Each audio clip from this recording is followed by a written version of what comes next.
Hello students. अब हम लेते हैं प्रोटीओग्लाइकन और ग्लाइकोसाइमोनोग्लाइकिन जो हम पढ़ रहे थे अभी बहिकोशिकीय द्रव्य के बारे में, उसी के संगठक तत्वों के बारे में हम चर्चा कर रहे हैं। तो उसमें सबसे पहले और लेता हूँ मैं प्रोटीओग्लाइकन। प्रोटीओग्लाइकन एक विशिष्ट प्रकार का जो ग्लाइकोप्रोटीन है जिनका मुख्य लक्षण कार्बोहाइड्रेट अवयवों की उपस्थिति है। इनमें अनियमित प्रोटीन अवयव होते हैं तथा ये ग्लाइकोसाइमोनोग्लाइकन के बने होते हैं।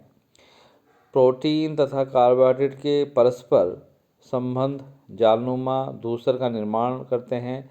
कुछ महत्वपूर्ण ग्लाइकोप्रोटीन अपन पढ़ेंगे और उनके कार्य निम्न प्रकार हैं। प्रोटीओग्लाइकन अन्य प्रकार की चल कोशिकाओं को चारों ओर से घेरकर उनके पास आने को रोकते हैं और प्रोटीओग्लाइकन किसी अंग में उपस्थित संलग्न ऊतकों के मध्य संबंधों का नियमन करते हैं। उदाहरण दूँ तो मैं आपको बताना चाहूँगा, हिपेरन सल्फेट एक ग्लाइकोसाइमिन ग्लाइकन है और ये प्रोटीओग्लाइकन कार्टिलेज उत्पन्न करने वाली कोशिकाओं कॉन्ड्रोसाइट्स को पास लाता है। तो इस तरह से इनके फंक्शंस होते हैं जो ये करते हैं। तो एग्रीकन है, बीटा ग्लाइकन है, डेकोरिन है, ये प्रोटोग्लाइकन के उदाहरण हैं। परलेकन है, सरग्लाइसिन है, सिंडिकन है और इनकी अलग श्रृंखला के साथ साथ अलग अलग फंक्शंस हैं। ये उदाहरण मैंने बताया आपको प्रोटीओग्लाइकन के।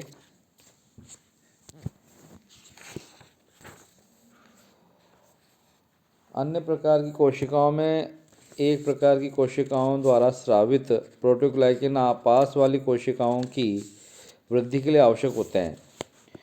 उदाहरण दें तो अपन पृष्ठ मूल गुच्छिका के जो तंत्रिकाक्ष की सतह में से प्रोटीओग्लाइकन हिपेरिन सल्फेट हटाने पर पास वाली श्वान कोशिकाओं की वृद्धि रुक जाती है। ऐसे ही प्रोटीओग्लाइकन वृद्धि कारकों तथा कोशाग्राही के मध्य पारस्परिक संबंधों में सहायता प्रदान करते हैं। तो प्रोटीओग्लाइकन तथा कोलेजन के मध्य अनुपात कोशिका बाह्य द्रव्य की सघनता निर्धारित करता है। प्रोटीओग्लाइकन उच्च प्रतिशतता युक्त कार्टिलेज कोमल होती है।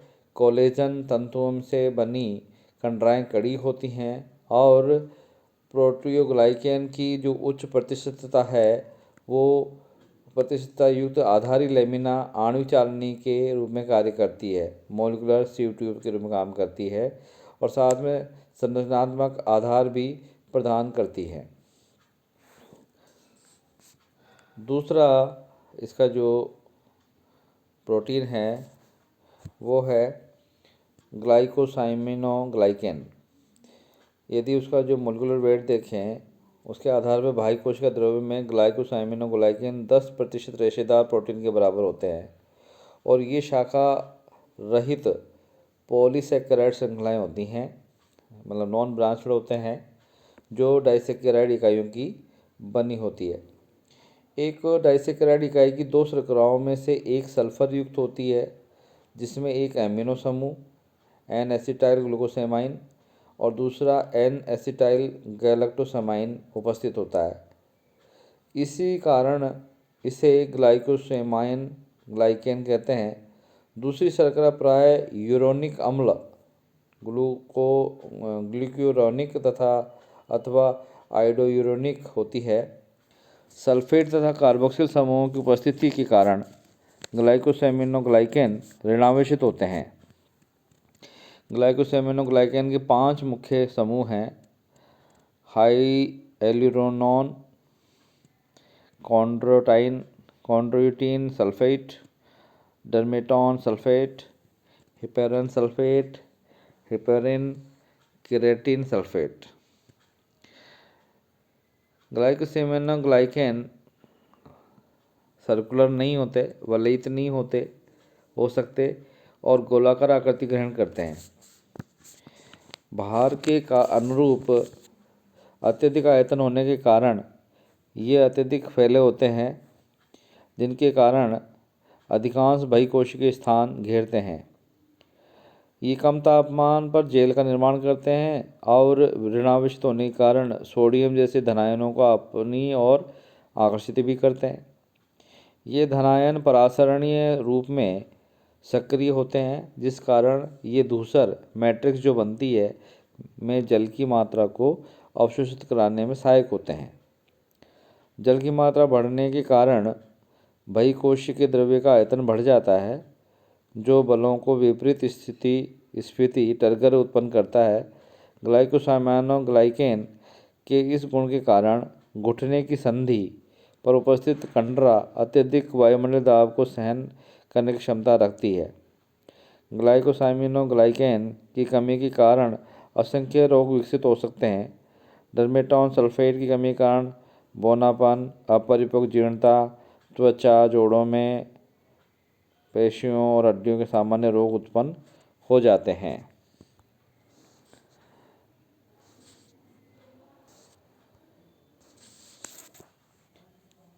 हाइएलुरोनॉन के अतिरिक्त सभी ग्लाइकोसामाइन ग्लाइकॉन प्रोटीनों के साथ सहसंयोजी बंधों के द्वारा जुड़कर प्रोटीओग्लाइकेन का निर्माण करते हैं, जो अधिकांशतः जंतु कोशिकाओं में पाया जाता है। ग्लाइकोसामाइनोग्लाइकेन में हाइएलुरोनॉन सबसे तरल होता है तथा 25,000 सल्फर विहीन डाइसैकेराइड इकाइयों का बना होता है। यह वयस्क जंतुओं तथा सभी ऊतकों और द्रव्यों में उपस्थित होता है। भ्रूणों की प्रारंभिक अवस्था में ये प्रचुरता में पाया जाता है। हाइएलुरोनॉन जल की अत्यधिक मात्रा का धारण करने की क्षमता रखता है तथा जल के साथ अधिक फैलता है। इस कारण भ्रूणीय विकास के दौरान स्थान भ्रमण का कार्य करता है। इसका शीघ्रता से निर्माण हो सकता है, जिस कारण इसे घाव भरने में भी प्रयुक्त किया जाता है। हृदय, नेत्रों की कॉर्निया तथा अन्य अंगों की जो निर्माण प्रक्रिया में हाइएलुरोनॉन कोशिका अभिगमन के में सहायक होता है।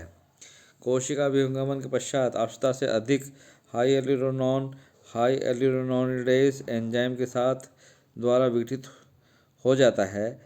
अन्य सभी ग्लाइकोसामाइनोग्लाइकेन जो प्रोटीओग्लाइकेन के रूप में पाए जाते हैं, वो इस तरह से इनके लक्षण से मैं आपको बताना चाहूँगा। निम्न लक्षण होते हैं। ये सभी सल्फर युक्त शर्करा वाले होते हैं। एक ही ग्लाइकोसामाइन ग्लाइकेन के विभिन्न डाइसैकेराइड इकाइयाँ जटिल क्रम में व्यवस्थित होती हैं। ये हाइएलुरोनॉन से छोटे होते हैं तथा इनमें 300 से कम डाइसैकेराइड इकाइयाँ उपस्थित होती हैं। ग्लाइकोसामाइन ग्लाइकोन लाइन के जो प्रोटीओग्लाइकेन के रूप में पाए जाते हैं, उनके लक्षण हैं ये सहसंयोजक बंधों द्वारा प्रोटीन से जुड़ करके प्रोटीओग्लाइकेन का निर्माण करते हैं। इनका निर्माण कोशिकाओं में के अंदर होता है तथा ये एक्सोसाइटोसिस की क्रिया द्वारा कोशिका के बाहर निकल जाते हैं, जबकि हाइएलुरोनॉन प्लाज्मा कला में उपस्थित विकरों यानी एंजाइम्स के द्वारा सीधे बाहर निकल जाते हैं। तो इस तरह से ये टॉपिक यहीं ख़त्म करते हैं।